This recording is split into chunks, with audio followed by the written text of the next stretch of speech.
beaucoup. Monsieur Mandelli. Merci Monsieur le Président, Madame la Ministre. Merci pour la clarté de vos propos et je me réjouis que la priorité soit donnée aux lignes secondaires et je pense en particulier à la ligne Nantes-Bordeaux. Ma question, elle est plutôt sur le domaine maritime. Charles Revel l'a évoqué. J'ai eu la chance d'être le rapporteur de la loi Leroy pour l'économie bleue ici au Sénat.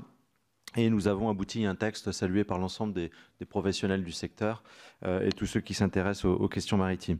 Mon inquiétude, j'en ai une, elle tient au fait que ces différentes dispositions contenues sont détricotées les unes après les autres. Je pense en particulier à l'autoliquidation de la TVA. Vous n'y êtes pour rien, c'était le gouvernement précédent qui, au travers de la loi Sapin 2, est revenu sur les dispositions prises pour faciliter l'autoliquidation de la TVA dans les ports.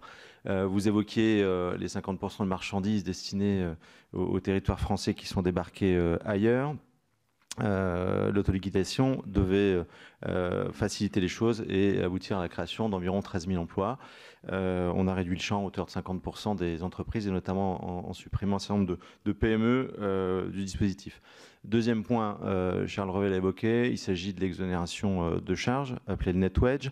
L'Union européenne s'est prononcée, selon mes informations, en disant qu'il fallait étendre le dispositif au personnel français embarqué sur les bateaux à pavillon européen. C'est 2 millions d'euros supplémentaires qui s'ajoutent aux 18 millions coût estimé de l'opération ou de l'application de cette disposition.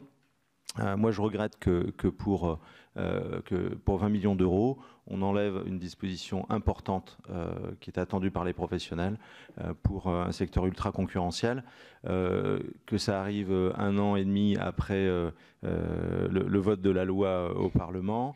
Nous y voyons bien sûr la main du ministère de l'économie et des finances. Donc ma question c'est, est-ce qu'à un moment ou à un autre, pour cette loi comme pour d'autres, c'est bien le Parlement et le gouvernement qui auront priorité sur l'avis de Bercy? Merci.